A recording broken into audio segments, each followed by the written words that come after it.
Although I wasn't very worried because I saw the impeachment complaint and I knew that I would be all right in terms of the impeachment kasi wala naman, there were no real grounds for the impeachment. Mr. President, As usual.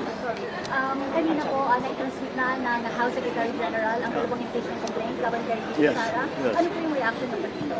No, I have no reaction. Hindi ko trabaho yan. Trabaho ng House. O kaya mo sila magtrabaho. I'm sure they will handle it properly. So let's let them do their jobs.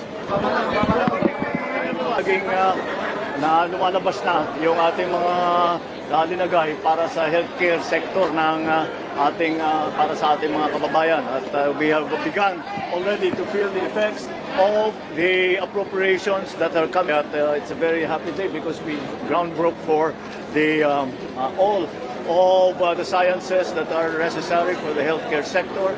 At dadami ang mga estudyante. Alam naman natin na ang Pilipinas kulang ang ating mga doktor, ating mga nurse, ating mga medtech, lahat ng mga healthcare workers at madadagdagan sila at para magiging mas maganda ang ating pagbigay ng serbisyo sa kalusugan para sa ating mga mamamayan. So, I'm very happy that we are starting to feel the effects of the budget that we work very hard on, and when we put healthcare as one of the priority appropriations na ginawa natin.